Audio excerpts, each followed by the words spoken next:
Assalamu alaikum, 6th class. Today we will discuss about next topic of chapter number 7, solution and suspension, and our next topic is aqueous solution. Today your diary is learn question number 1 plus 2. हम aqueous solution के topic को discuss करेंगे, लेकिन इससे पहले हम water की बात करेंगे. Water is a most common solvent in the world and almost everything dissolves in water easily. Water एक कॉमन सॉल्वेंट के तौर पे एक्ट करता है, अपने अंदर तमाम की तमाम चीज़ों को डिसॉल्व कर लेता है. बहुत कम ऐसे सब्सटेंसेस होते हैं जो वाटर के अंदर डिसॉल्व नहीं होते, like fat, grease and paint do not dissolve in water. Why these substances do not dissolve in water? Because they form a separate layer. वो एक सेपरेट लेयर बना देते हैं. उनकी नेचर जो है वो वाटर से डिफरेंट होती है ज़्यादा. तो चिकनाई वाली जो चीज़ें होती हैं वो वाटर के अंदर डिसॉल्व नहीं होती, वो एक सेपरेट लेयर बना देती हैं. जैसे आप इस डायग्राम में देख सकते हो कि इस डायग्राम में वाटर के अंदर ऑयल ऐड किया हुआ है.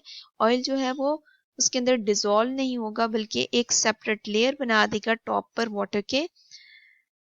और दोनों चीज़ें, वाटर और ऑयल, दोनों एक दूसरे से सेपरेट होंगे, एक दूसरे के अंदर डिसॉल्व नहीं होंगे. इस तरह से फैट यानी कि ऑयल वगैरह, ग्रीस यानी तमाम की तमाम चिकनाई वाली चीज़ें, और पेंट वाटर के अंदर डिसॉल्व नहीं होते. बाकी तमाम चीज़ें जो हमारे इर्द गिर्द मौजूद होती हैं, जो हम अपनी डेली लाइफ में यूज़ करते हैं, like sugar, salt, different substances that are present in our kitchen, they dissolve easily in water. Next, we will discuss about aqueous solution.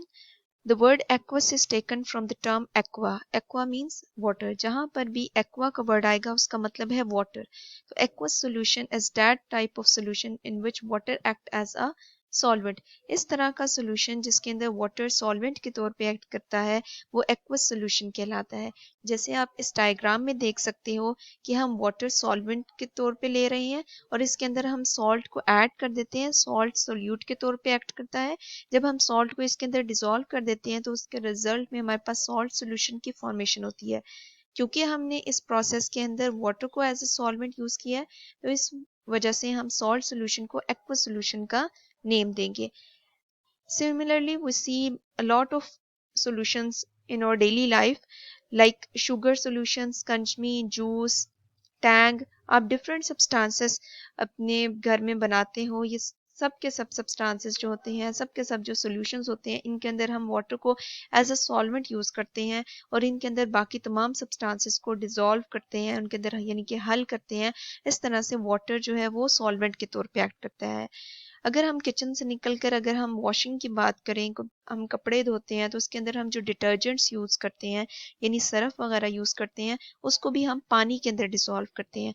हम ऑयल में या दूसरे सब्सटेंसेस में डिसॉल्व नहीं करते. वहाँ पर भी वाटर जो है वो सॉल्वेंट के तौर पे एक्ट कर रहा होता है. और जो डिटर्जेंट्स होते हैं यानी कि जो सरफ वगैरह होता है वो एज अ सोल्यूट एक्ट करते हैं. जो सोप होता है उसको भी हम अगर वाटर के अंदर डिसॉल्व करते हैं तो वो ईजिली डिसॉल्व हो जाता है.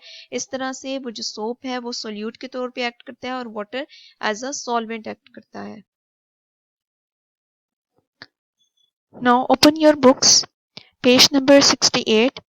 Do you know the sea is the world's largest solution? Many salts are dissolved in sea water. क्या आप जानते हैं कि जो समंदर है वो एक वर्ल्ड लार्जेस्ट सोल्यूशन है? वर्ल्ड लार्जेस्ट सोल्यूशन हम क्यों कहते हैं इसे? क्योंकि समंदर के अंदर बहुत सारे सब्सटेंसेस डिसॉल्व हुए होते हैं, बहुत सारे सॉल्ट्स डिसॉल्व हुए होते हैं, बहुत सारे मटेरियल्स मौजूद होते हैं, मिनरल्स मौजूद होते हैं, एलिमेंट्स मौजूद होते हैं, और वो सब के सब वाटर के अंदर ऐड हुए होते हैं. इस तरह से हम सी को यानी समंदर को वर्ल्ड लार्जेस्ट सोल्यूशन का नेम देते हैं. Aqueous solution, water is the most common solvent in the world. पानी जो है वो सबसे ज़्यादा कॉमन सॉल्वेंट है. It can dissolve many things in it and form solution. ये बहुत सारी चीज़ों को अपने अंदर हल कर लेता है और इस तरह से सोल्यूशंस की फॉर्मेशन होती है.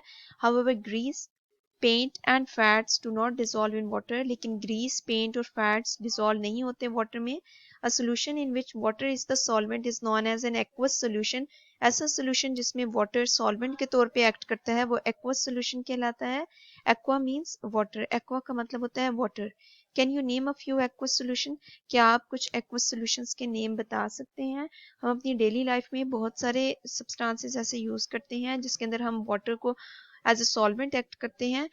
तो आप अपनी डेली लाइफ से बहुत सारी एग्जांपल्स दे सकते हो, जिस तरह से मैंने आपको बहुत सारी एग्जांपल्स बताई हैं। टैंक बनाते हो, डिटर्जेंट्स को ऐड करते हो वाटर में, उनको डिसॉल्व करते हो, तो ये सब के सब एग्जांपल्स हैं एक्वस सॉल्यूशन की। Now open your notes, answer the following questions. Question number 1, define solution. A solution is a homogeneous mixture of two or more components. The mixture of salt and water is a solution. जो salt और water का mixture होता है वो भी solution कहलाता है। Next question number 2, define solute and solvent with the help of an example. Solute और solvent को आपने define करना है example के साथ या आपने complete करना है। The substance in less quantity in a solution is called a solute. ऐसा substance जो solution के अंदर कम मिकदार में मौजूद होता है, less quantity का मतलब है कम मिकदार में, यानी उसकी amount कम होती है, वो solute कहलाता है। For example, salt in water, यानी कि अगर हम नमक को पानी में हल करते हैं। Solvent, the substance in which solute is dissolved to make a solution is called solvent.